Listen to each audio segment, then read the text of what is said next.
Salve, salve pessoal, sejam bem-vindos a mais um episódio do SalosCast. Hoje estou com o Felipe Fagundes, que vai nos trazer um pouquinho desse universo da corrida e como que ele chegou nesse ambiente e tem ajudado milhares de pessoas a correr mais rápido e mais longe. Então, Felipe, muito obrigado pela tua presença. E eu quero começar esse podcast trazendo para o pessoal uma coisa muito importante que é conceitos. E como que esses erros conceituais acabam atrapalhando a galera na hora de treinar e melhorar esse processo de construção da corrida. Perfeito, perfeito. Primeiro, cara, quero agradecer aí o convite. Estamos aí nesse episódio hoje para trazer principalmente informação e fazer um debate, cara. E o que eu acho bacana sempre de trocar essa ideia sobre isso, sobre corrida, como de forma geral, é o quanto a gente consegue, nesse universo da corrida, conseguir conscientizando o máximo de pessoas, né? E como a galera que acompanha aqui, quem sabe, já despertou aquela vontadezinha em começar a correr, ou quem sabe tá sonhando ainda, quem sabe um dia correr, cara, pode ser uma boa porta de entrada, através aqui do podcast.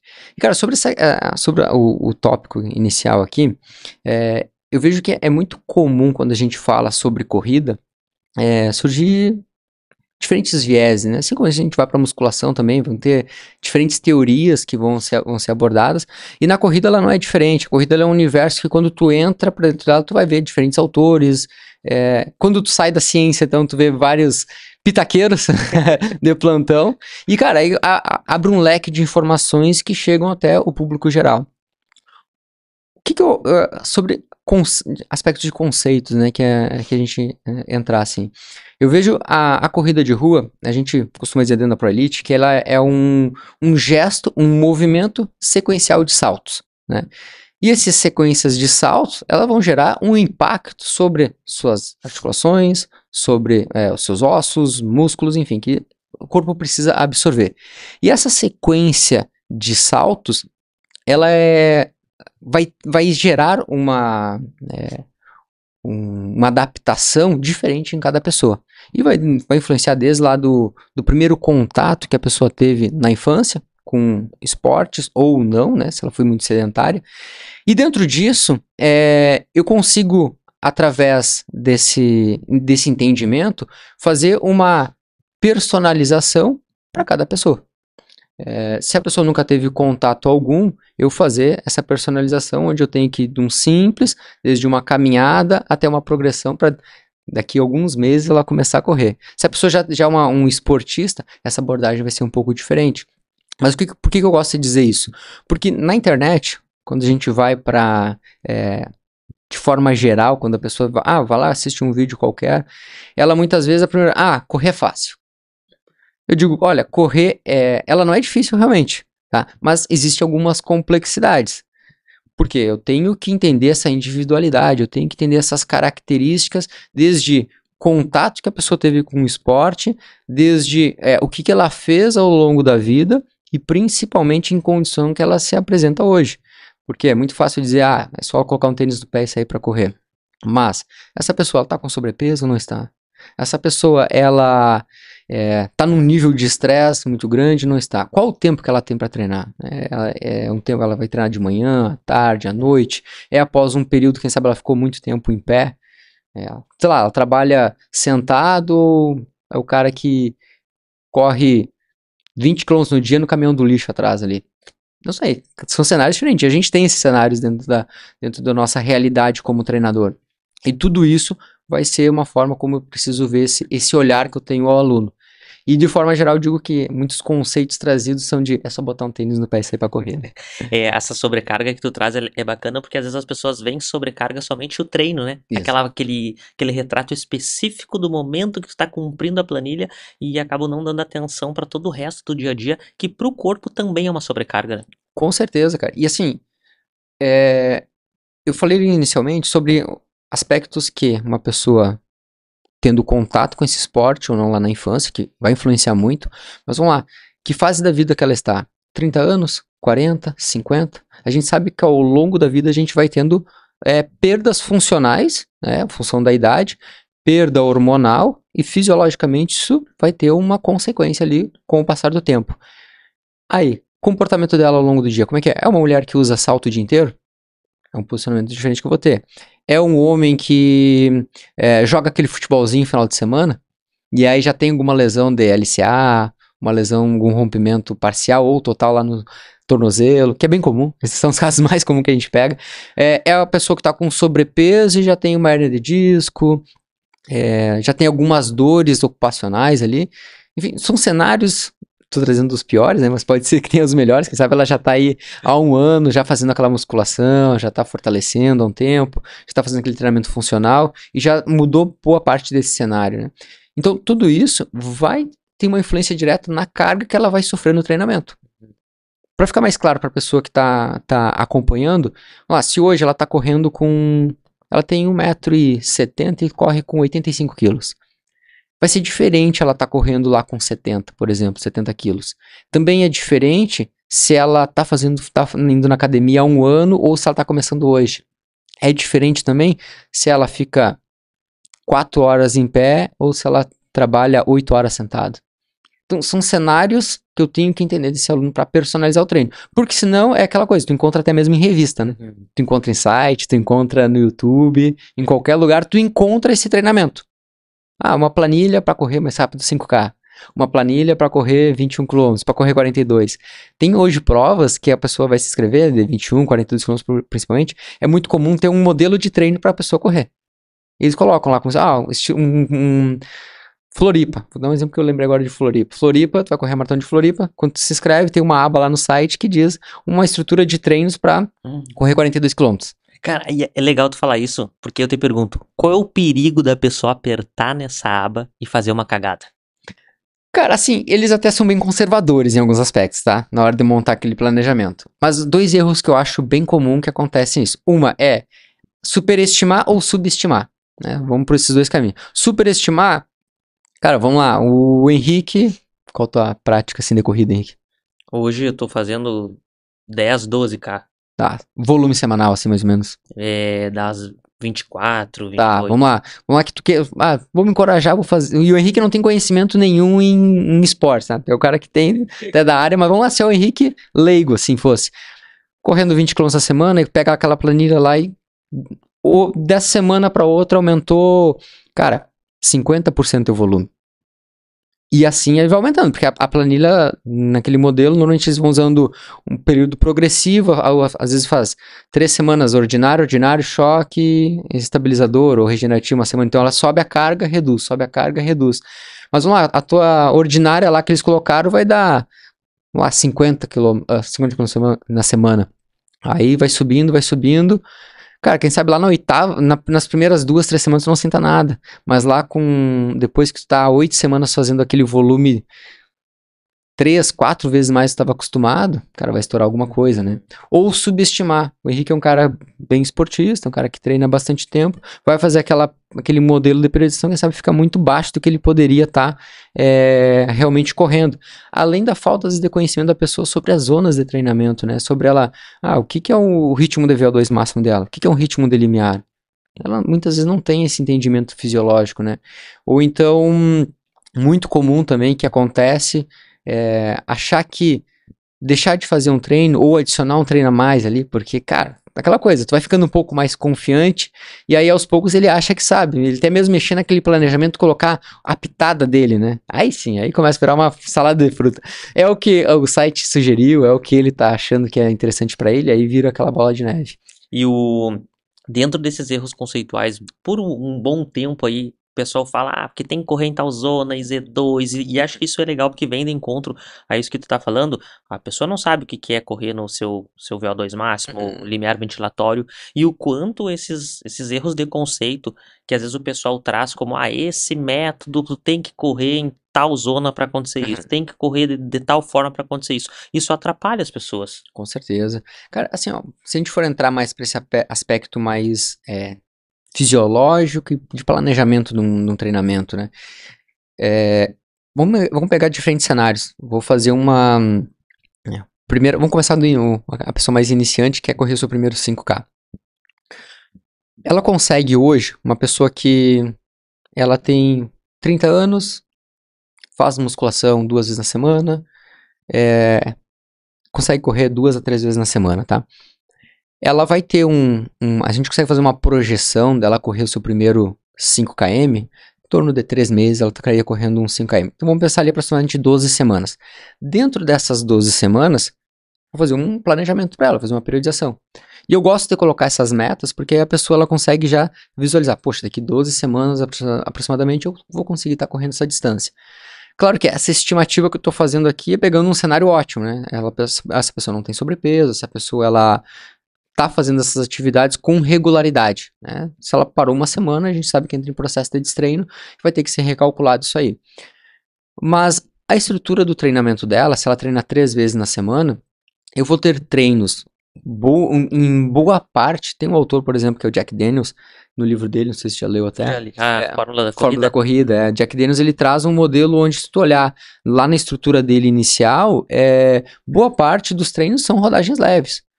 Vai correr um 5K, um 10K, 21.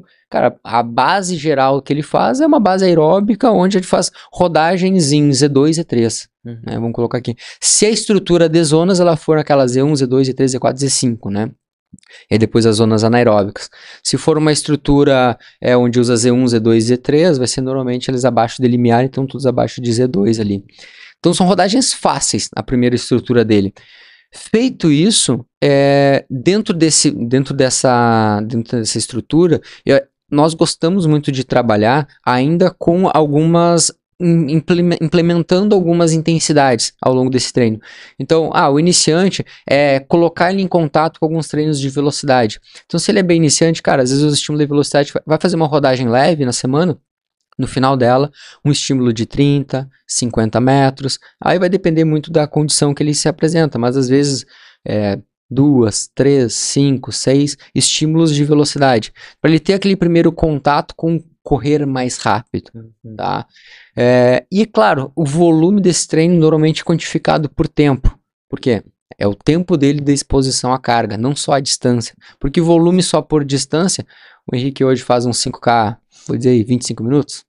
Em 5 km? Deve dar uns entre 25 e 27. Aí a Maria faz um 5 km para 38 minutos.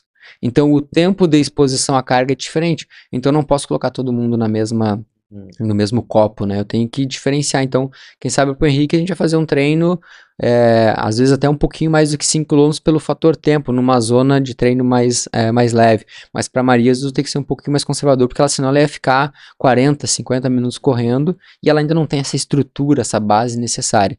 Então, eu tenho que diferenciar nesses aspectos. Mas quando eu vou pensando na evolução dela, voltando no aspecto das zonas de treino, eu preciso entender que com o passar da periodização, do planejamento, eu vou sair de uma base, um aspecto mais geral, vou para uma parte mais específica. Nessa fase específica, onde ela vai ter muito contato com os ritmos mais de velocidade, ritmos de VO2, de limiar, principalmente. Nesse momento aqui, eu tenho que ter construído tanto uma base aeróbica lá inicial e uma base muscular. Porque se eu colocar ela em contato já direto com, pensa bem, fazer um treino de 4 de 1000 para ritmo de VO2 máximo. Se ela não desenvolver uma base aeróbica muito boa e uma base muscular, ela não vai tolerar correr aqueles 4 de 1000, 4 de 800 para esse ritmo de VO2 máximo. Tanto por não ter lastro aeróbico para tolerar, além de não ter uma estrutura muscular para suportar isso aí. Então eu preciso condicionar ela. E aí vai desde o treino de musculação, o treino de força como um todo, e a parte da estruturação dos treinos. Para ela chegar no dia da prova lá, que era daqui 12 semanas, ter condições de correr aquela prova. É claro, vai depender se é uma prova plana, uma prova com subida, muita descida. Eu também vou diferenciar nessa estrutura do treinamento. Se é uma prova com muita descida, eu tenho que condicionar ela, vai fazer muita força excêntrica de quadríceps.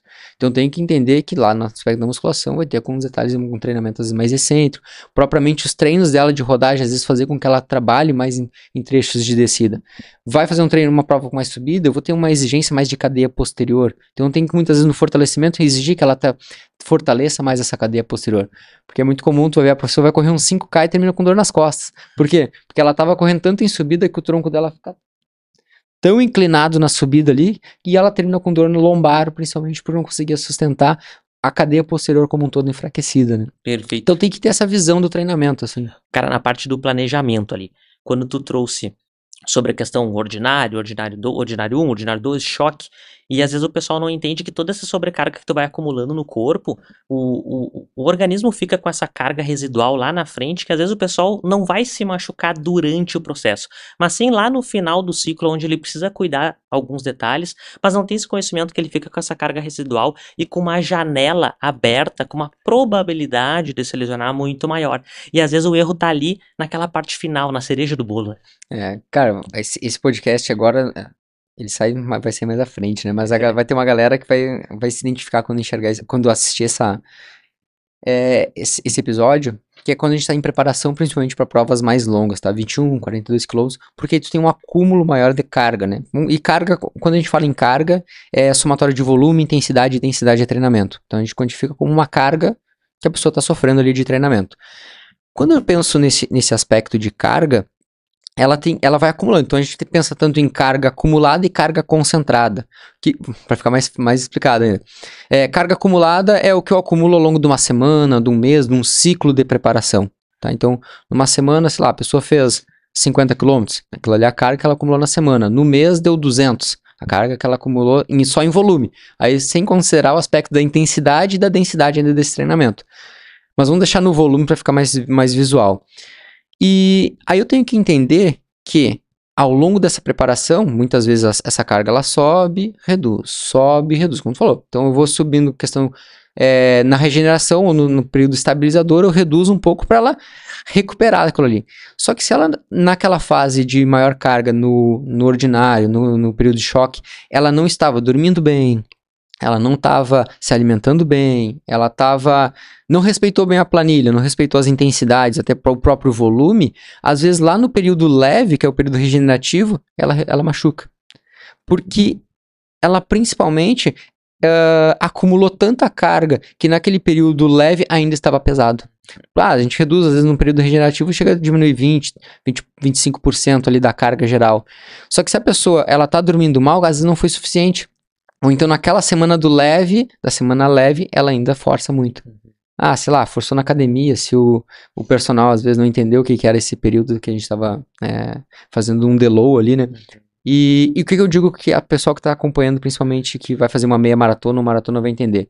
Quando a gente está num ciclo de preparação de meia maratona, faltando alguns atletas 15 dias, outros 10, outros 7 dias, a gente começa um período ali de pré-competitivo, ou período de polimento, onde tu reduz as cargas, principalmente volume e densidade de treinamento. Trabalha com a intensidade muito voltada à prova, né, aquela prova-alvo dele, e também trabalha muito com o aspecto do descanso, então tenta fazer com que ele descanse mais. Até mesmo as cargas de academia, ou seja, a musculação, treino de força como um todo, às vezes até pede para ele parar por um tempo ali naquela semana, porque tu perde a especificidade, tu não vai ter tanta transferência para a prova-alvo. E nessas provas muito longas, o objetivo é chegar no dia da prova com uma musculatura descansada, sem resíduo, né, de dano muscular. Então, às vezes, naquela última semana, até peço pro aluno dar um off ali na musculação. Só que acontece muito daquele aluno que vai fazer a primeira meia maratona e diz assim, será que eu consigo mesmo fazer a meia maratona? Aí, uma semana antes, ele tem, sei lá, um treino de 10, que é o treino mais longo dele, ritmado no ritmo de prova, mas ele inventa de fazer um 21. Só pra saber se semana que vem eu vou conseguir fazer os 21. Errou com toda a preparação. E, cara, eu brinquei que quem estiver assistindo vai entender isso, porque já passou pela cabeça de alguns, principalmente quem é meu aluno, que já me relatou isso, e teve gente que já fez. Cara, teve gente que já fez isso. E aí tu olha pra pessoa e diz assim, ó, cara, agora a gente só aguarda o que vai acontecer. E acontece muito da pessoa às vezes chegar na prova, além de machucada, às vezes fazer um tempo na prova pior até mesmo que ela fez naquele treino. Por quê? Porque ela quebrou todo o processo, sabe? Ela gerou tanto desgaste uma semana antes que ela não consegue recuperar e correr na prova bem. Então, é isso que acontece. Tu acumula tanta desgaste, tanto estresse, que tu chega na prova e não consegue cumprir aquele objetivo ali. Dentro da organização, se a gente puder trazer para o pessoal assim de uma forma simplificada para eles entenderem essas variáveis da corrida, densidade, o que é a intensidade, o que vai ser esse volume para quem corre e às vezes sabe que hoje eu tenho 10K, mas não sabe o que esse 10K representa. Boa. Assim, volume, a gente quantifica em tempo, quilometragem, e aí o tempo pode ser tanto em minutos ou horas praticada, né? Enfim, se tu tá nos Estados Unidos, vai quantificar muito por milha também. Sim. Intensidade, pace, ritmo, a velocidade em 5 km por hora, mas também tem alguns autores que trabalham muito com frequência cardíaca também para quantificar a intensidade, mas hoje em dia a gente trabalha com um pouco menos assim como uma variável da intensidade fisiológica, né, como um marcador fisiológico, mas não como um marcador de controle do treinamento, né, a frequência cardíaca em si. Densidade de treino, ela pode ser tanto quantificada dentro do microciclo. O que é o microciclo? Normalmente uma semana ou 10 dias de treinamento aproximadamente, mas a densidade a gente calcula tanto o intervalo entre uma sessão e outra, ou também até mesmo a densidade do treino. Vou dar um exemplo, um treino de 5 de 1000, vai fazer um treino 5 vezes de 1000 metros. Como que eu posso aumentar a densidade desse treino diminuindo o intervalo de descanso? Então ele vai fazer, ele fazia um treino de 5 de 1000 para 2 minutos sem intervalo, trotando. Como que eu aumento a densidade dele? 1 minuto, 1 minuto e meio. Né? Ficou um treino mais denso. A intensidade segue a mesma velocidade que ele vai correr, o volume que ele vai correr é o mesmo, mas ele está mais denso, ou seja, diminui o intervalo de descanso. Então pode ser uma forma de eu modular essa densidade desse treinamento. O que isso vai impactar? Depende do que eu quero trabalhar, o que eu quero melhorar naquele aluno. Então eu vou modular esse volume, essa intensidade, essa densidade de treino de acordo com o objetivo que eu tenho daquele treino. É um treino onde eu quero trabalhar velocidade, aí vamos lá, um treino de 10 vezes de 400. É um treino bem comum para um trabalho de velocidade. Se eu quero trabalhar propriamente velocidade naquele treinamento, eu vou normalmente trabalhar com uma densidade mais baixa, ou seja, um intervalo de descanso melhor, para que ele consiga recuperar e imprimir velocidade no próximo tiro, na próxima série. Se eu quero, às vezes, trabalhar no aspecto mais de VO2 máximo, normalmente eu vou trabalhar com uma densidade maior, ou seja, diminui esse intervalo de descanso, e vou trabalhar mais próximo de um ritmo de VO2 máximo, diferente que no outro, trabalhei às vezes até mesmo a 105, 110% acima do VO2 máximo dele. No caso, então, o treino que se caracteriza mais denso é aquele que, por exemplo, vamos pegar um exemplo de 50 minutos. 50 minutos a pessoa fez 5 quilômetros em 50 minutos. Tá. Se outra pessoa nesses mesmos 50 minutos fez 6 quilômetros, ela tem um treino mais denso porque ela tem mais trabalho ao mesmo tempo. E também pode ser considerado assim. Ou além disso, também foi mais intenso, né? Porque ela fez mais quilometragem em menos tempo. O volume tá o mesmo, 50 minutos. Se a gente for pensar no aspecto tempo. Mas a velocidade que ela correu foi mais rápido, porque no primeiro ela correu, se ela fez em 50 minutos 5 km, ela correu num pace 10, né? Média de 10 minutos por quilômetro. Foi uma caminhada, na verdade, né? E no segundo momento ela correu a mais ou menos 9 por quilômetro ali. Perfeito. Vou colocar. Quando a gente fala sobre frequência cardíaca, que tem essa coisa de, prescreve pela zona, não prescreve. Boa. E o pessoal entender que a frequência cardíaca ela é uma resposta, né? Uhum. A frequência cardíaca ela é uma resposta do nosso sistema fisiológico, do que está acontecendo, de como a gente tá. E aí tem autores que vão trazer esse controle da frequência cardíaca, mas eu fico pensando que no momento que tu controla a frequência cardíaca, às vezes o teu sistema em si, como um todo, ele não tá legal, mas neuromuscularmente tu tá legal. Tá bem. E o quanto isso pode atrapalhar daí pra tu fazer um treino que neuromuscular tu quer gerar uma adaptação, mas aí se tu vai ver pela frequência cardíaca, tu vai fazer um treino mais, entre aspas, leve, e isso vai atrapalhar o teu planejamento. Exato. A frequência cardíaca, a gente sempre diz que ele é um importante marcador fisiológico, né? Que o que a gente mais consegue registrar em tempo quase que momentâneo o treinamento. Se a pessoa tem um dispositivo como um relógio, hoje cada vez estão mais precisos aqueles valores que eles estão apresentando. Só que a gente tem que ter sempre essa noção de que ela sofre influências do meio tanto interno quanto externo também, né? E ela, além disso, o dispositivo que ela usa para registrar também é importante. Sei lá, é muito comum a pessoa usa uma Mi Band, usa um relógio com menor capacidade ali, e às vezes ela tá registrando ali, ou ela tá superestimando também, ou subestimando aquela frequência cardíaca naquele momento.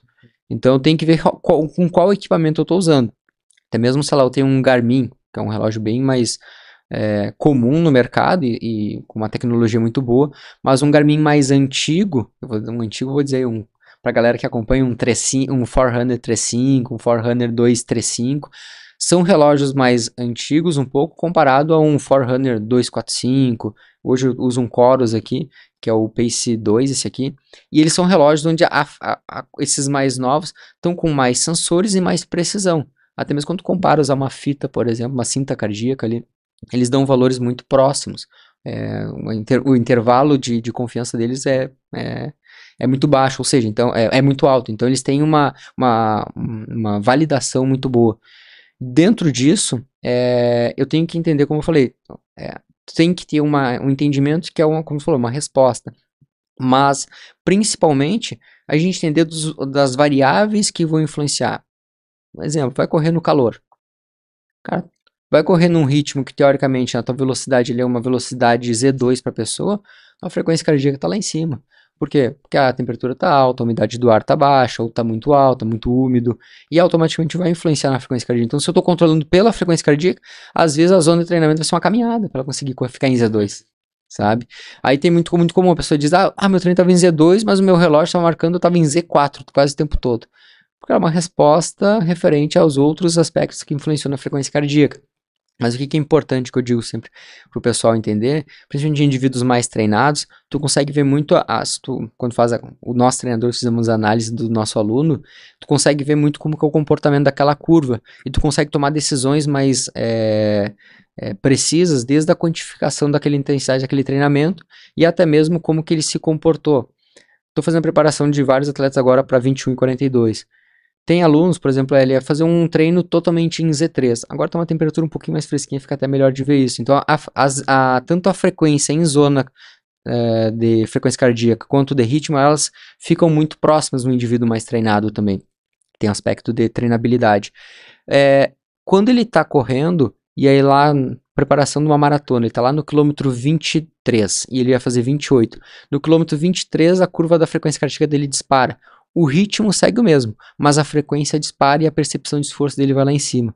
Eu consigo tomar decisões muito mais assertivas no aspecto de como que aspecto tanto de bioenergética, como que mudou daquele sistema que ele estava utilizando num primeiro momento de treinamento e como se comportou, e até mesmo o estresse fisiológico que eu gerei naqueles últimos 5 km dele. Uhum. Então, me permite eu tomar melhores decisões até mesmo do que eu vou fazer nos próximos treinos. Ou seja, nesse indivíduo eu preciso melhorar a capacidade dele aeróbica, mas também a capacidade dele de limiar. Eu tenho que jogar essa curva mais para a direita. Por quê? A partir do 23 ele começou a entrar num treino um pouco mais anaeróbico para ele. Ele não conseguiu fazer tanto aquela remoção do lactato, ele começou a produzir mais e também não conseguiu fazer a remoção dele, né?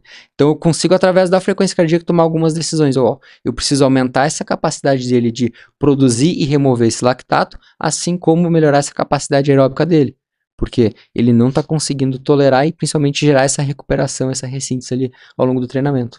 É interessante porque o pessoal às vezes se apega muito a essa questão das zonas, mas para quem está iniciando, e às vezes até um iniciante que é um intermediário, mas está chegando no intermediário, por mais que queira se apegar a essas zonas, tudo vai ser zona 4 ou zona 5, porque o corpo é despreparado, né?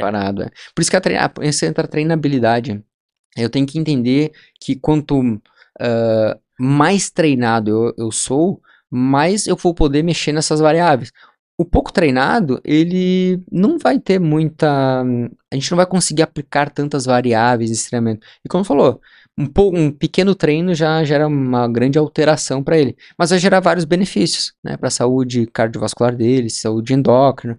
E esse processo, com o passar do tempo, vai ser positivo. Ele vai se tornar esse indivíduo treinado que vai poder ter um pouco mais de dados para poder ser trabalhado. Só que o que eu vejo muito comum, Henrique, e a gente vem tendo um boom da internet que é interessante, que é a conscientização da galera que está correndo, mas também pegando aquela galera mais ansiosa e querendo acelerar o processo. É aquele cara que está querendo ir antes para maratona, não fez bem uma base tanto no 5, no 10, no 21 e já está querendo pular para maratona. É o no pain no gain, o cérebro pode tudo antes do corpo. E aí às vezes ele não tem essa preparação, não tem essa base e sofre um pouco mais dessa preparação, né? Além de correr mais riscos, eu digo, né? Então a gente trabalha muito com alunos de diferentes características e a gente vai tentando traçar muito perfil, né, desse aluno.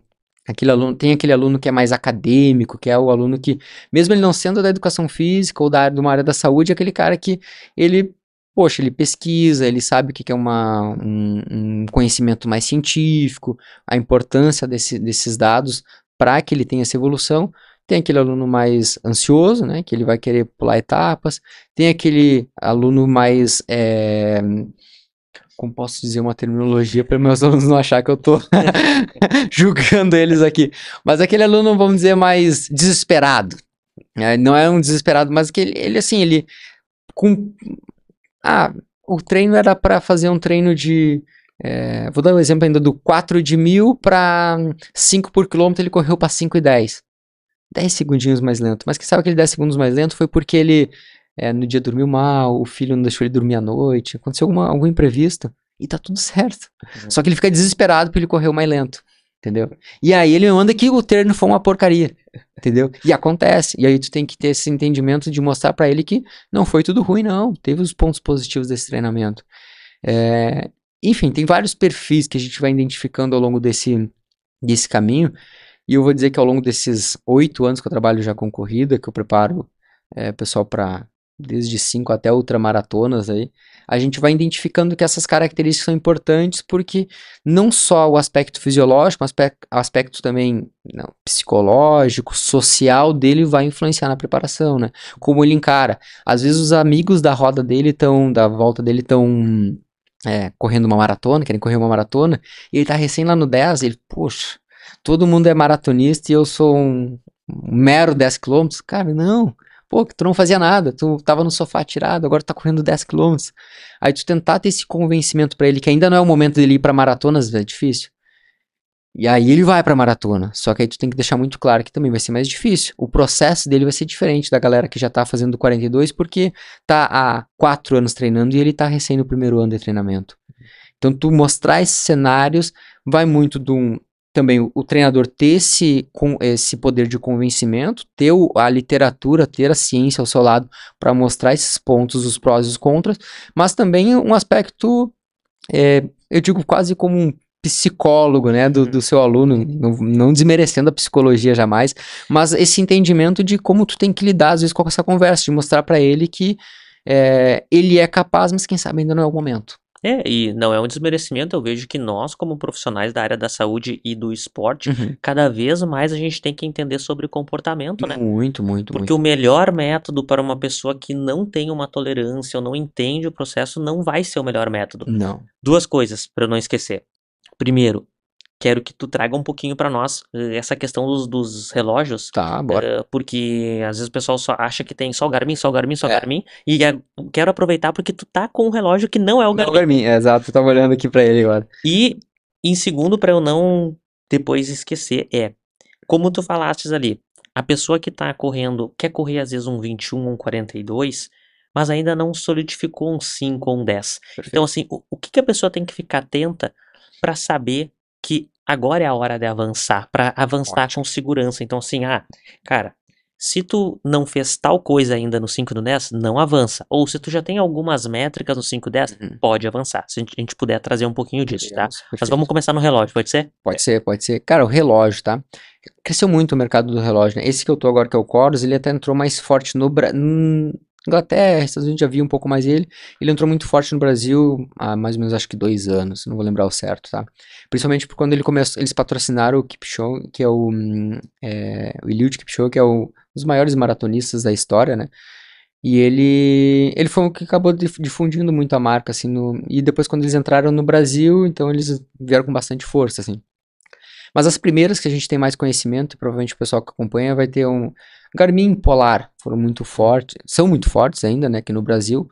A Polar com um pouco menos de relevância, e eu vou dizer que também com alguma, ainda no aspecto tecnológico, eu vou dizer que um pouquinho também atrás, tá? Depois tem outras marcas, Sunton tinha um pouco de força no Brasil, Tonton tinha uma época que também tinha uma certa relevância, Mormai também tem uma certa relevância, mas ainda também nesse aspecto da corrida com não tanto investimento, vamos colocar assim, né? Porque a gente sabe que no final dos contos, quem investe mais é o que mais aparece, e hoje em dia tecnologia, né? Quais que apresentam maior tecnologia. E aí tu encontra depois a Masfit vindo com força, porque a Masfit ela vem muito com aquela pegada também da Watch, né? A ideia é mais Watch, assim. E aí eles vêm junto com Samsung, com Apple, que é forte em tudo que é segmento que entra, né? E no esporte não foi diferente, eles entram com uma tecnologia bacana, mas também eu digo que a decisão da pessoa tem que ver muito no que é pautado. Ah, minha decisão é ter um relógio para correr, cara, investe numa linha mais de corrida, mais esportiva mesmo. Aí eu vou, Garmin, Corus, são as duas que eu mais recomendo, tá? Eu quero um relógio, mas também eu quero usar aquele casual no dia a dia ali, que eu quero também, ter esse aspecto mais casual, quero usar para atender uma ligação, quero usar para fazer uma, sei lá, até não sei tanto o que um Apple Watch faz, né? Nem eu não tenho. Mas enfim, mas ele tem mais algumas funções ali. Aí eu digo, um Apple Watch, um Samsung, a própria Amazfit, você quer investir um pouco menos, porque eles entregam bastante qualidade também num preço baixo, a Amazfit, né? E aí, cara, tu tem um universo de relógios, sabe? E aí vai depender muito também, se tu vai treinar numa assessoria, qual aplicativo essa assessoria usa para prescrever os treinos. Hoje nós usamos o Systrom Elite, né? Que é um aplicativo que ele tem conectividade ali e integração com a Polar. Ela recebe os treinos, mas ele não envia os treinos para dentro do relógio Polar. Agora com Corus e Garmin e Watch, que lançaram agora recentemente, também essa possibilidade de conectar. Então eu monto o treino no aplicativo e eu posso enviar para dentro do relógio do aluno. Então o aluno vai fazer um intervalado, eu tenho 10 minutos de aquecimento, 5 de 500 por 300 de trote. O relógio vai avisando essas trocas e em que ritmo ela deve correr. Com Corus, Garmin e agora recentemente o Apple Watch. Tá? Depois ela tem conectividade também com Strava, que é um aplicativo, né? E aí os aplicativos hoje a gente tem Strava, tem o aplicativo da Adidas, tem o aplicativo da Nike, mas eu diria que o Strava ele deu um salto bem grande, porque eles criaram aquela ideia de comunidade, uma plataforma integrativa, a pessoa consegue curtir, compartilhar. E os dados estão legais. E os dados estão legais, né? Tipo, eles botaram agora um pouco mais também de inteligência artificial, que todas as marcas estão vindo, né? Enfim, a gente poderia também ficar um programa falando sobre inteligência artificial aplicada ao treinamento, né? E aí eles vieram muito também, a pessoa treina e já recebe um feedback em tempo real de como foi aquele treinamento, de acordo com o histórico dela. Não sei se na versão apenas paga ou na gratuita também tem, mas aí a versão paga também, já consegue ver uns dados mais sobre zona de treino, distribuição daquele treino em diferentes zonas, então ele já começa a trazer uma inteligência a mais ali pro treinamento, que é bem bacana. Tu já usou o Garmin também? Já usei, eu tive o primeiro foi um Garmin, depois eu tive um Polar e agora eu tô no Corus. E aí, dentro dessas 3 experiências que tu teve, não precisa eleger melhor ou pior, mas assim, características, né? Um vai ser bom nisso, o outro vai ser melhor naquilo. Eu tenho que ser justo que eu peguei eles em fases diferentes. Verdade. Tá? Tanto minha de consciência, posso dizer que quando eu tive o Garmin, tava nos meus primeiros anos de corrida, vamos dizer assim, como treinador, né? Tinha um pouco mais de experiência como corredor, mas como treinador. Então, e a gente tem uma visão diferente, né? Aspecto treinador, como corredor, uma visão mais técnica ou menos técnica, né? E também eles estavam em fases de tecnologia diferente. Então a Garmin eu acho muito boa. Não vou dizer que hoje, dos alunos que têm relógio, 80% tem Garmin, vou dizer assim. Então eu vejo que ela evoluiu muito também. Mas quando eu usava a Garmin, tinha alguns aspectos que deixavam a desejar, né? Inclusive na época eu tinha um relógio, o meu relógio não recebia os treinos. Mas também por ser um modelo um pouco mais antigo. Enfim, a plataforma em si, que é o Garmin Connect, ele também tinha algumas ainda limitações. Mas tudo foi corrigido, hoje está uma baita plataforma. Polar, eu tive já há 1 ano e meio atrás, mais ou menos, eu estou com esse aqui há 1 ano e meio, meu Polar estragou, eu comprei esse aqui. Polar já deixa a desejar alguns aspectos de conectividade com a própria a própria plataforma deles também tem um pouco de dificuldade de tu montar um treino e enviar para dentro do relógio. Não sei se corrigiram isso, aí também já agora ultimamente não tenho usado. Mas essa comunicação com outras plataformas é um pouquinho difícil, né? Além disso, na época eu tinha um relógio relativamente também atualizado ali, que era um Vantage M, e ele, mesmo assim, também a precisão na frequência cardíaca dele, nos sensores, também era um pouquinho difícil, assim como também a precisão do tempo real em corrida. Tá? Ele também tinha um certo delay, coisa que eu vi que com o Corus foi bem corrigido, sabe? Aí, claro, o Corus vem com mais alguns aspectos, sensores, enfim, muito atualizados, muito novos. Então, tu tem também uma precisão maior até hoje em dia, na questão no monitoramento geral do nosso dia. Desde o sono, do comportamento ao longo do dia de estresse, monitoramento da própria corrida em si. E ele vai te dando gráficos muito interessantes desse comportamento e com muita precisão. Hoje em dia, por exemplo, ele consegue ver até a variabilidade da frequência cardíaca do intervalo entre batimentos. Então eu consigo ver, por exemplo, como foi minha qualidade do sono e faz uma estimativa de em que estágio eu estava do meu sono REM, sono profundo, enfim. E ele consegue também me dar esse intervalo entre um batimento e outro, também que é uma estimativa interessante para ver como estava tanto aspecto do sistema simpático e parasimpático. Também é outro papo que a gente poderia ter sobre essa questão de mais fisiológica, mas isso eu consigo monitorar através dessa inteligência e tem uma boa precisão, não vou dizer que vai ser meu único norte, mas como ele vai criando uma inteligência ao longo de 1 ano e meio utilizando, ele vai me dando um perfil, né? Um perfil do corredor. E esse perfil vai me dando várias informações interessantes de... Eu tava 2 semanas mais ou menos atrás, eu tava um pouco resfriado. 2 dias antes, ele já foi me dando um alerta dessa minha variabilidade da frequência cardíaca, que eu estava apresentando um sinal de alteração já nesse batimento. Eu já tomei algumas iniciativas, desde cuidados, né, com hidratação, com a intensidade e volume daquele treinamento. Eu tive um pouco em algumas sensações desse resfriado, e mesmo assim acabei me sentindo muito bem ao longo desse processo, sabe? As funções do Chorus e do Garmin hoje, eles estão muito parecidos. Muito, muito. O Garmin também consegue hoje ter essa precisão também dessas informações, né? Então ele faz esse acompanhamento. E ele alerta muito bem quando tu tá mais cansado, sabe? Claro, nós como treinadores, a gente vai monitorando essas intensidades, né? Essas cargas de treinamento, mas ele vai te dando uma precisão maior, até mesmo porque ele te acompanha ao longo do dia. Mesmo, cara, quanto que eu caminhei, quanto que eu fiquei sentado, quanto de picos de frequência cardíaca eu tive ao longo do dia, que eles monitoram essa questão do estresse, né? Além disso, ele vai me dizendo como foi a qualidade desse sono. Se eu dormir mal, ele vai ter uma outra percepção dessa minha carga que eu tive diária. Se eu dormir bem, vai ser uma outra percepção, vai ser uma outra análise desses dados. Então, ele consegue cercar todo o teu dia e dizer, olha, tá muito cansado, descansa. Tá treinando demais, comparado a outros momentos, reduz. Ou tá evoluindo nos treinamentos. Então é bem bacana. Se tu conseguir utilizar junto com o treinador, isso aí é fantástico, né? E o Nestor, que é o meu treinador, eu mando pra ele, ele monitora. O Nestor que monta das planilhas. O Nestor que é o meu treinador hoje.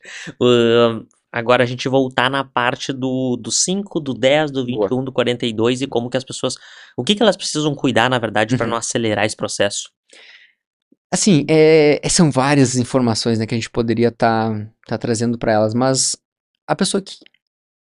Eu acho que ficou por muito tempo uma ideia de que muitas pessoas tentando mostrar que é fácil fazer, tá? E a gente vem muito como treinador de dizer, realmente, é simples, é fácil, mas não é tão simples assim. Tá? Por quê? Quando eu penso numa preparação para uma maratona... Deixa eu tomar uma água aqui. Claro.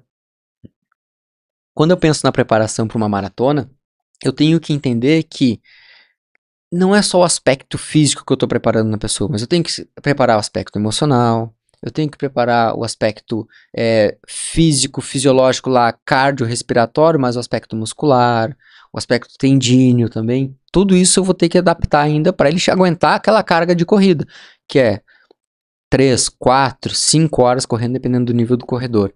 Então, pensa bem, o quanto de alteração que eu vou gerar nele psicologicamente, fisiologicamente como um todo. Então, eu ter uma base bem feita, que é desde as distâncias de 5, 10, 21, vai chegar ele muito mais preparado para lá. Então, alguns critérios que a gente leva em consideração. Por exemplo, para correr o primeiro 5 km, é aquilo que eu falei inicialmente ali. 12 semanas eu consigo preparar uma pessoa para correr. Assim como eu gero vários pontos positivos para a pessoa que quer correr um TAF, né? A gente recebe muito pessoal que quer correr um TAF, tem que correr uma certa distância, naqueles 12 minutos, quanto tempo eu consigo fazer? Depende de quão longe ela está do objetivo, né? Mas muitas vezes em torno de 12, 14, 20 semanas eu consigo atingir aquela meta dela dentro do planejamento ali. Uns 5 km também, eu consigo atingir isso, 3, 5 km. E aí vai depender muito desse histórico dela. Então, às vezes, eu vou pedir que a gente fique 6 meses, né, repetindo aquela distância de 5 km em provas ali, principalmente. Porque a prova é onde a gente mais expõe esse aluno. Eu digo que a gente incentiva muito o aluno a correr uma prova, porque... Já correu prova? Não. Cara, quando tu correr, tu vai ver. Cara, tu bota o número no peito e você transforma. Cara, a galera se transforma. Assim, mesmo? Eu penso que é o corredor botou o número no peito, a emoção, a adrenalina, aquela sensação de vitória, de conquista, sabe? Acontece com ela. Bom, a primeira medalha, enfim, tudo que acontece.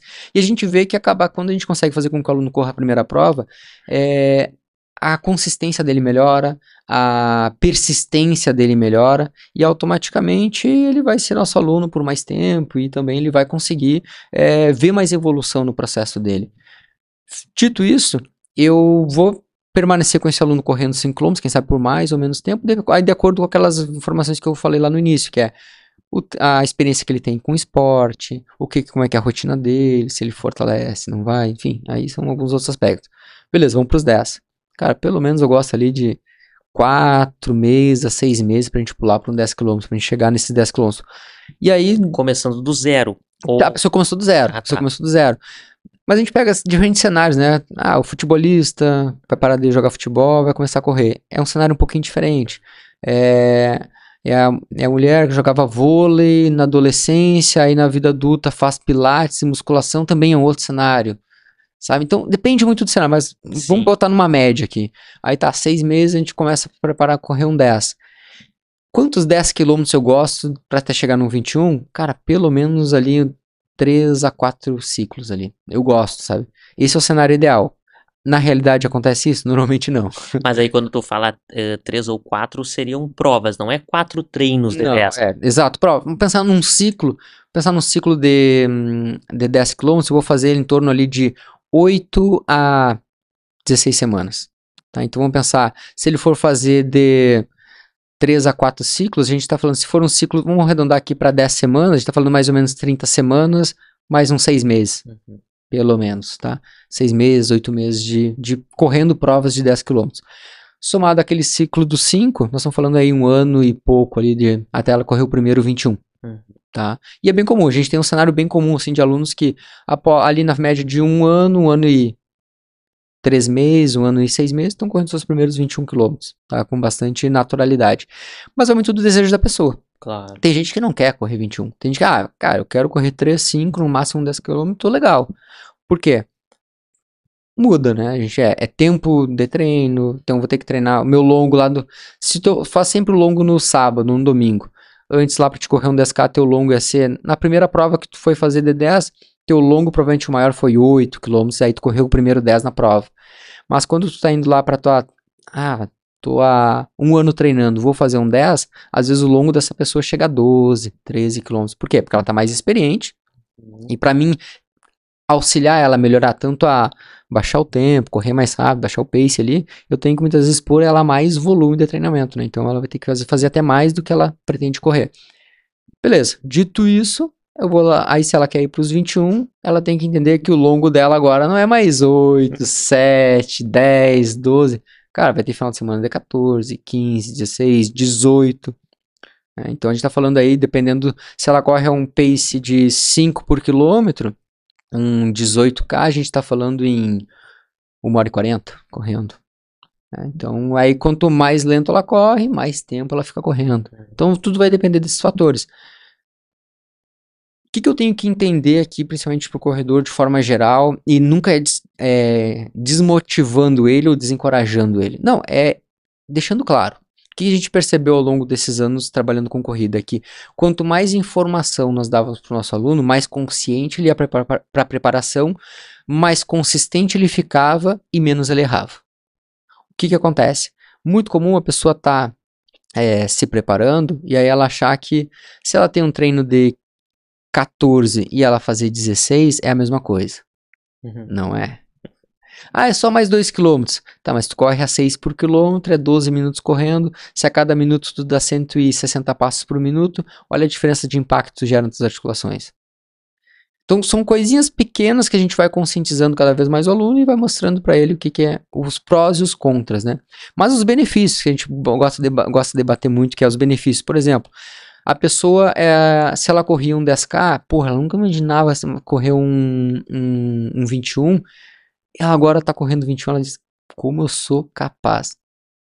E aí a gente vê muito isso, um reflexo dela lá no trabalho, a relação dela com os filhos. Porque aí ela tem uma visão diferente da vida já, né? Ela, poxa, antes eu nunca imaginava eu correr 21, agora eu sou capaz de correr 21 quilômetros. E dependendo de onde a pessoa tá aí nos assistindo, ela pensa que ela sair da casa dela ou da onde ela tá e percorrer 21 quilômetros. É longe pra caramba. É. É chão, cara, é chão. E aí ela diz assim, cara, eu sou capaz disso? Eu sou capaz de fazer minha empresa tá faturando 30 mil e para 60 mil. Cara, eu corri a 10, eu dobrei para 21. Poxa, a resiliência que ela adquire. Se eu sou capaz agora de treinar, de dar atenção para minha família, de trabalhar, poxa, eu sou capaz de performar em outras áreas. E aí ela começa a ver o quanto ela consegue também gerar hábitos atômicos, que a gente fala, né? Que é transformar isso em outros hábitos positivos na sua rotina. E aí tu vai gerando uma cascata de transformação, que é o que a gente vê nos alunos, né? Eles relatando que, poxa, agora ele não só corre, ele corre, come bem, dorme bem, tem mais atenção com os filhos, performa mais no trabalho, enfim, aí uma cascata de transformações que vai acontecendo. Então a gente bate muito nesses pontos positivos. Então o que eu vou gerar de transformação na tua vida e o resultado que tu vai tá, conquistando. Beleza, agora eu quero correr 42. Agora o bicho pega. Agora o bicho pega. Quantos 21 eu tenho que fazer? Porque assim, quando ele vai chegando nesse momento, eu tenho uns alunos assim que eles estão comigo há 5, 6 anos treinando. E eu lembro de cada um deles quando diziam assim pra mim, eu nunca vou correr 42. E, cara, se eu olhar pra eles hoje, eles estão... Tem alguns que estão já se ensaiando e tem outros que já estão correndo, tá?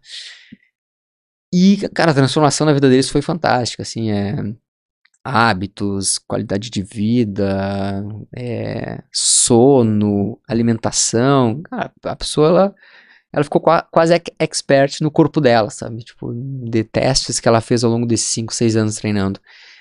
E ela passou por vários ciclos ali de treinamento de 10, de 21, de voltar a baixar o tempo no 5, voltar a correr 21. E esse ciclo foi criando esse lastro, né, essa bagagem, essa casca que eu costumo dizer dentro da corrida, que automaticamente vai fazer com que ela chegue numa certa evolução nos 42. E aí eu sempre digo assim, para esse aluno é um cenário. Agora para aquele aluno que está ali no seu segundo ano de corrida é outro cenário que eu estou transformando nele, né? E aí eu boto muito uma régua que eu costumo dizer para os alunos que é, pelo menos 3, 4 ciclos de 21 quilômetros. Para esses alunos mais recentes. Para aquele aluno que já está treinando comigo há 4, 5 anos, ele já passou naturalmente por isso, por esses vários ciclos de 21, vários ciclos de 10 quilômetros, e eu sei que ele tem esse lastro. Agora, aquele aluno de 2, 3 anos, às vezes até menos 1 ano e já quer fazer uma maratona, a gente vai criando essa narrativa para ele. Não tiramos da nossa cabeça isso, tá? Tem autores que falam sobre isso, sobre essa importância de ter essa experiência com vários ciclos de 21, para que ele sofra menos no ciclo de 42. E sofra menos de ter essas adaptações neuromusculares, endócrinas, bioenergéticas, porque eu vou preparar uma pessoa que está acostumada a correr 10 quilômetros, ela tem uma predominância de, claro, sistema aeróbico, né? Mas ela tem ainda, entra muito aspecto ainda de um sistema glicolítico ali. Agora tu vai para uma maratona, ele é totalmente aeróbico. Só que não é um aeróbico de 1 hora. Assim, um aeróbico de 4 horas correndo. Então eu tenho que ter uma capacidade de produzir energia para ficar 4 horas em movimento. E aí eu tenho, desde o aspecto da alimentação, que vai mudar, o treinamento em si. Então eu tenho que fazer essas mudanças nesse aluno. E aí colocar essa barreira, 3, 4 ciclos de meia maratona me permite eu conduzir ao longo desse processo com ele vários ciclos onde eu vou aumentando o nível de consciência dele. Desde, cara, os cuidados com o próprio treino longo, o treinar leve, que é importante, porque a galera acha que às vezes todo treino é para bater RP. Então, tem que rodar em Z2, tem que rodar em Z3, tem que ir ganhando volume. Então, se no primeiro ciclo de meia maratona o pico de volume dele foi 30 quilômetros, no segundo ciclo a gente vai fazer 35. No terceiro ciclo a gente vai estar fazendo 40. No quarto vai estar fazendo 45. Que quando a gente chegar na maratona e tiver que fazer 50 quilômetros na semana, ele já passou por essas outras fases. Agora ele sair dos 25 para os 50, às vezes é o erro muito grande que acontece, né? E aí tu tem que modular muito mais com ele para ele não se machucar. E quando a gente fala sobre a parte mental, o quanto que ela ajuda, mas às vezes o quanto de importância é dado pra essa parte a ponto de, às vezes, negligenciar um pouco o treino, porque o que importa é a coragem, é o poder do enfrentamento, e o quanto que isso pode atrapalhar as pessoas, justamente porque se tu não treina, tu se machuca, isso gera um reforço negativo, tu já não volta, a culpa é da corrida, a culpa é do exercício e já era.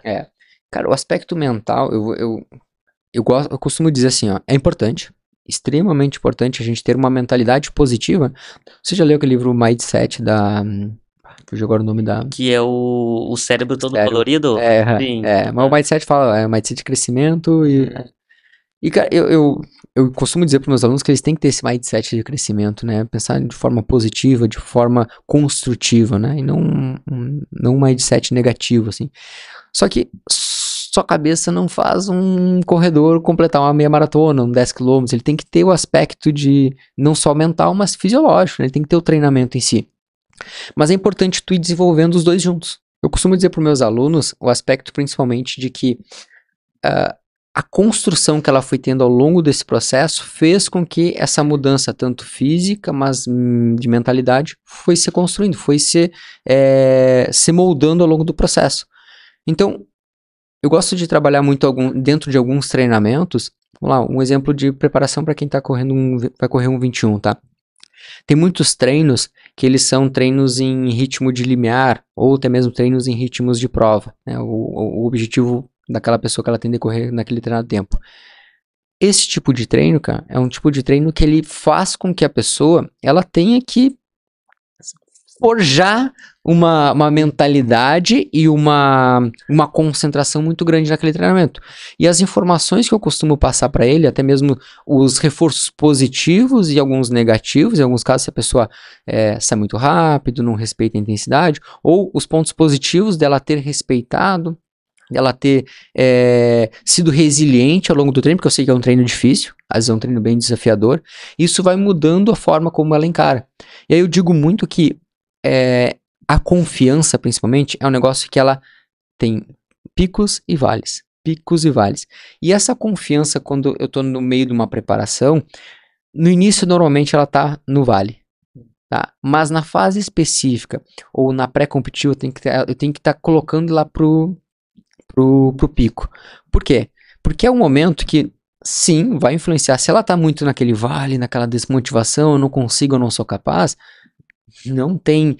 Por mais que a pessoa pode estar num nível físico bom, às vezes, realmente, a cabeça ela te joga para baixo, ela não consegue. Agora, também, se ela não treinou o ciclo todo e só mentalmente, não, eu consigo, eu sou capaz, sou resiliente, lá no 18, no 19, ele vai, ou até antes, ele vai cobrar. Por quê? Porque faltou o aspecto físico, faltou condicionamento para aquela pessoa, para correr naquele ritmo que ela esperava, né? Então, ela queria correr para 5 por quilômetro, quer fazer uma meia maratona para 1h45. É 5 por quilômetro ela tem que estar correndo, um pace. Se ela não treinou, cara, quem sabe ela tem condições de correr até um 12, um 13 quilômetros. Mas vai chegar um momento, cara, que não tem aspecto mental que sustente aquele ritmo. Porque ela começou aquilo que a gente falou anteriormente.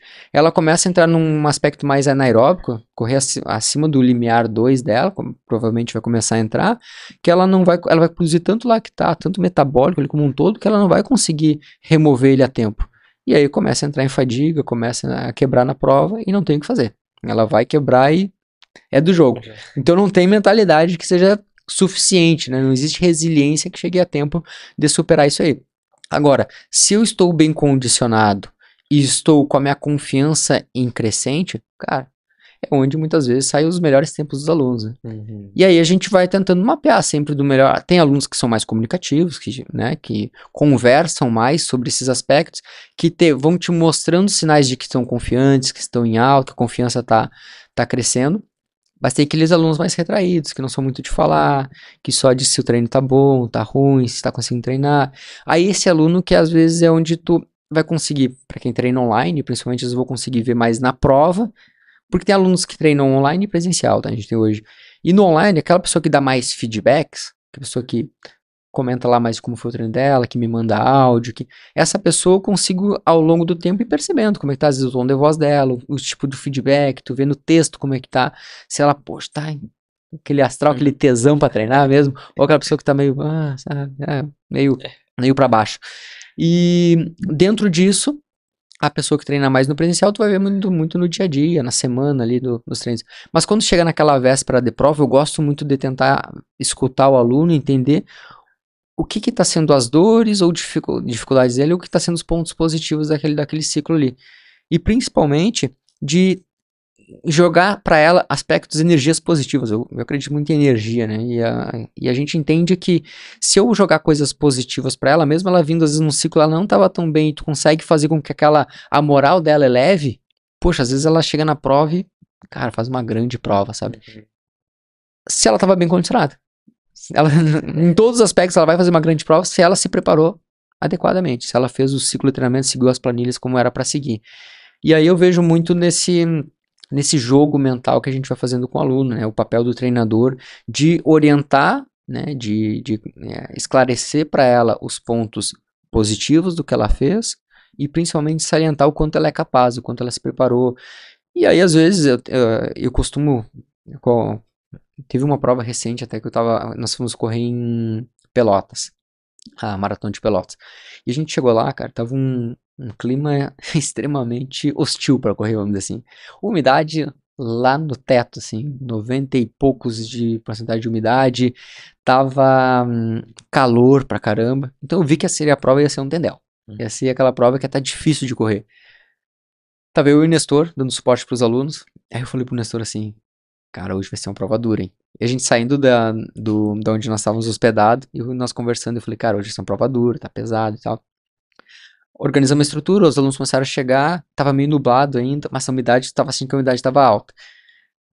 A hora que antes da galera largar, assim, quando tava no aquecimento, eu falei, não, deixa que eu faça o aquecimento. Eu fiz o aquecimento com o pessoal, e cara, eu fiz aquele aquecimento onde a cada momento eu ia falando alguns aspectos mais motivacionais, trabalhando a confiança do pessoal, trabalhando de quando fosse doer, eles lembrassem daquelas frases que eu tava falando naquele momento. E foi muito legal, porque no final, quando algumas pessoas depois nós voltando para casa falaram, nossa, quando tava doendo, Felipe, a única coisa que eu lembrava era, passa a linha de chegada, sorrindo e lembrando quando doer, lembra daquele momento que mais foi difícil nos teus treinamentos e que tu superou. E pensa sempre o quanto tu é capaz e tu está preparado para isso. E aí foi legal porque as pessoas depois me relatando isso, alguns alunos me falando, e não alunos também, que são alunos dos outros treinadores ali, que aquilo ali para eles foi às vezes um diferencial muito grande para eles ficarem confiantes, resilientes naquele processo. Tava difícil, mas eu sou capaz.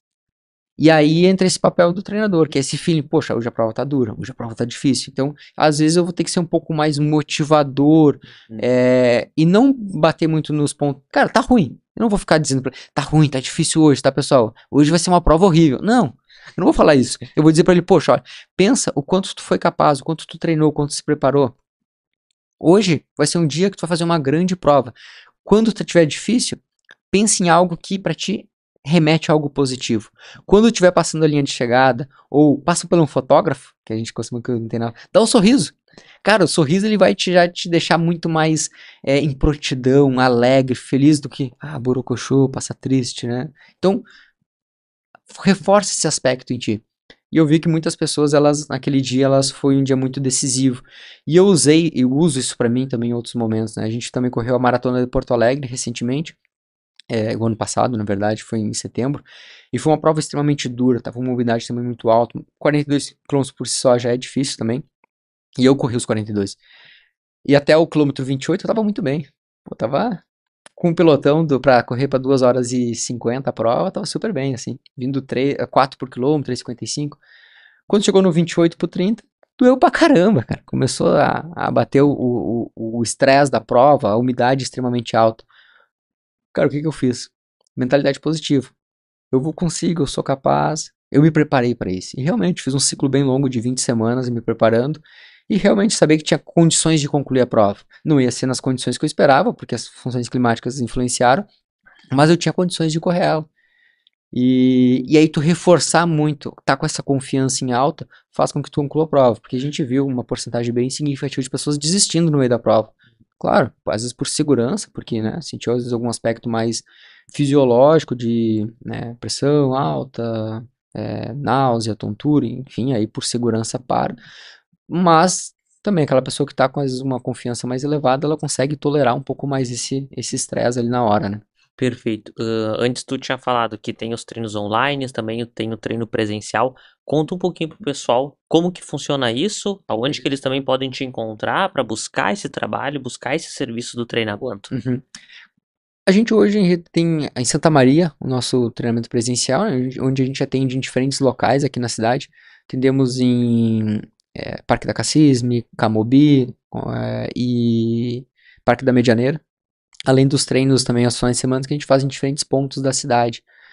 Camobi, quartéis, centro, enfim, a gente diversifica alguns locais de treino para as pessoas que moram em diferentes locais poderem ter acesso, facilitar o acesso delas, mas também para quebrar um pouco às vezes, a monotonia de sempre correr no mesmo lugar, né? Então, trazer essa variabilidade do local também como um atrativo para o treinamento do pessoal.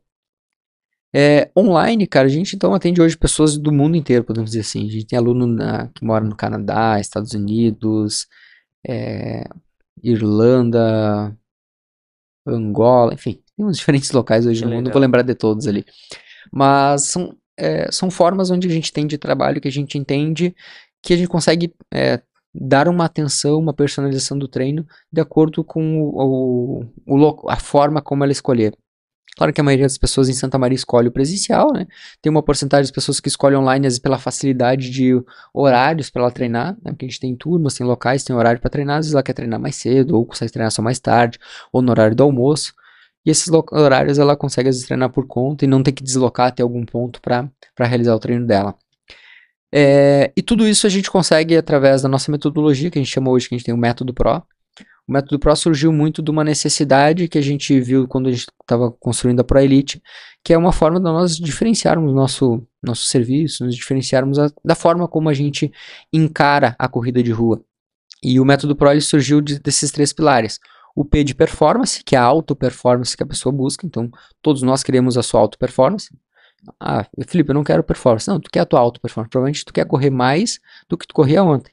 Quem sabe teu objetivo é correr uns 5K hoje, que tu correr em 30 minutos, correr para 25. É sua auto-performance. Não é alta performance. A alta performance é o atleta, o de ponta, é o cara que está ganhando dinheiro com isso. A mulher que quer performance para despontar nas provas. Agora, a auto-performance, a gente entende também aquela auto-performance que ela vai transferir para o trabalho, para a família, aquelas questões que a gente conversou anteriormente. O R de responsabilidade, trabalhamos com pessoas adultas, e a gente sabe que para mim gerar resultado nela, ela tem que ter responsabilidade de seguir a planilha, de me dar feedback, de ser sincero quando não está treinando, se está matando o fortalecimento também, de ser sincero que, poxa, estou deixando de fazer algumas coisas que realmente são necessárias, que a gente conversou anteriormente. E a minha responsabilidade também do R entra no aspecto eu como treinador, de ter essa atenção individualizada, de montar o treinamento dela, de toda semana o treinamento dela estar ali disponível para ela realizar, tanto no formato presencial ou online, todo domingo da noite chega a planilha da pessoa no aplicativo e ela tem ali, consegue se organizar para a semana dela. Que aí entra o terceiro pilar, que é o pilar da organização, né? Então o PRO é o P, o R, o O e o O de organização, que é como que ela se organiza. Então, ela vai treinar, se ela treina 3 vezes a semana e nós organizamos lá de treinar terça, quinta e sábado, ela vai organizar na agenda dela, claro, isso previamente combinado, o horário que ela vai treinar, quanto tempo ela vai ter que dedicar para isso, os dias que ela vai encaixar o fortalecimento, o treino de força dela lá com a academia, com o personal, no estúdio, onde ela treina. E essa organização, nossa proposta é que ela gere essa auto-performance nela no médio e longo prazo. Então, nossa proposta é fazer com que a pessoa, mesmo que ela não queira correr uma prova, que ela veja esse processo de evolução nela. Antes, primeiro teste dela, um teste de 6 minutos, ela corria 100 metros, caminhava 200. Cara, mostrar para ela que depois de 6 meses, ela está correndo 6 minutos, e já melhor, né, no teste de VO2 máximo dela. E antes ela não corria então nem 100 metros, e hoje ela já corre 3, 4, 5 quilômetros nos treinos mais longos. Então ela melhorou, ela está performando, né, na vida dela. E mostrar o quanto ela está conseguindo transferir isso para essa rotina, que é o mais importante. 99,999% dos nossos alunos não pensam em ganhar uma prova. Eles pensam, tem aqueles que são que correm num nível muito forte ali e são competitivos, mas a grande maioria é a pessoa que quer correr uma prova, melhorar o seu tempo, ter tempo para curtir com a família, às vezes é o esposo e a esposa correndo também, aí querem correr as provas, viajar, conciliar com o turismo junto, e correr fora do Brasil ou em outros estados. E essa é a nossa proposta, dentro do Método Pro, trabalhar esses 3 pilares, gerando essa transformação nas pessoas, porque a gente tem um lema muito enraizado que a gente transforma na ProElite, que é: se não há desafio, não há transformação. E a nossa transformação ela é através da corrida de rua, através dessa conscientização do Método Pro. E dentro do Método Pro, automaticamente as 3 letras se retroalimentam, porque hoje eu tenho uma alta performance, eu acabo assumindo uma responsabilidade, para isso eu preciso me organizar, e dessa forma eu adquiro uma nova alta performance. Exatamente. Chegando nessa nova alta performance, eu vou repetir esse ciclo para melhorar. Para melhorar. E aí o método, ele, dentro desses pilares, né, nós temos outras subdivisões que vão entrando, que é na questão da organização. Entra a periodização lá na organização. Aí são muitos de alguns aspectos que a gente falou, que a gente usa alguns autores como referência para como organizar e fazer essa periodização.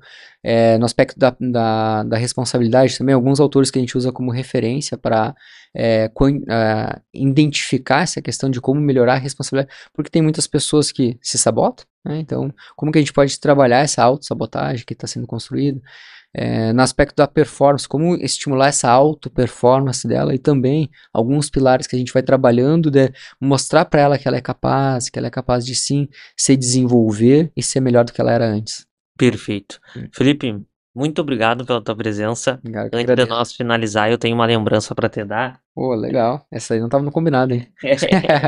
Uma lembrança da nossa patrocinadora Padoca. Legal. Sempre deixa aí um regalo para os nossos convidados por trazer a sua experiência, trazer o seu conhecimento, o seu tempo também, que hoje a correria na vida tá na vida de todo mundo. Então, como uma forma de agradecimento a mais pelo teu tempo, pelo teu conhecimento, por estar aqui para ensinar essa galera. Então, a gente agradece muito a presença.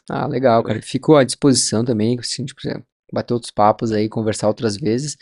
E principalmente pedir pra galera aí que se gostou desse episódio aí, né, também, se tiver alguma sugestão, a gente fica bem à vontade também de conversar com ela através das nossas redes sociais também. O pessoal pode nos acompanhar no meu pessoal lá, é Felipe Fagundes Treinador, no Instagram ele encontra, da ProElite Assessoria também. A gente recebe bastante, cara. É legal quando a gente às vezes participa de algum episódio, de algum parceiro, ou em redes sociais, de forma geral, e o pessoal vem até lá e diz: eu te conheci através de tal local e tenho essa dúvida aqui, ó, que eu fiquei com uma curiosidade. E é legal, cara, é legal, porque às vezes tu consegue transformar a vida de uma pessoa de uma simples dica, né? Uhum. E para mim, pelo menos, eu acho muito gratificante o poder que a rede social, que a internet hoje nos possibilitou de estar ajudando uma pessoa que mora. Nós estamos aqui no Rio Grande do Sul, Santa Maria, e eu estou ajudando uma pessoa em Fortaleza, no Acre. Uhum. Às vezes para nós é uma dica simples, mas que vale ouro para ela, né? Exato. E o pessoal também pode consumir o conteúdo de vocês no YouTube, lá tem bastante coisa, né? A gente tem no YouTube, tem o ProElite Assessoria. Não, ProElite Corrida de Rua, mudou agora. ProElite Corrida de Rua, então no YouTube o pessoal pode acompanhar também.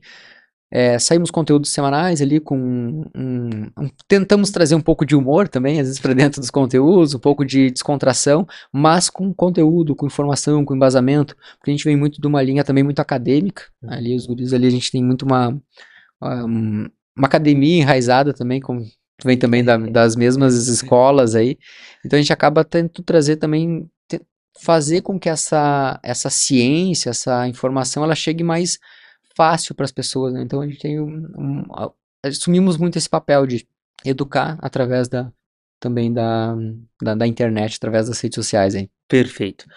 Pessoal, para vocês que ficaram até o final, 1h15 aí de conversa, não esqueçam de deixar o like, compartilhar esse conteúdo com mais pessoas e se inscrever no canal, porque é dessa forma que a gente mostra para a plataforma que a gente está produzindo um conteúdo relevante que está ajudando as pessoas e pode transformar também a vida das pessoas através da corrida, como por exemplo no episódio de hoje. Então, se vocês ficaram até o final, deixa o like, se inscreve no canal, que dessa forma vocês ajudam muito que a gente continue fazendo esse trabalho. Além disso, durante todo o episódio, em algum lugar dessa tela tem um QR Code, e nesse QR Code estão os nossos patrocinadores. Então a gente já agradece muito o apoio dos nossos patrocinadores. Para finalizar, não esquece, deixa teu like, se inscreve no canal, compartilha esse conteúdo com mais pessoas. Eu aguardo vocês no próximo episódio. Um grande abraço. Valeu!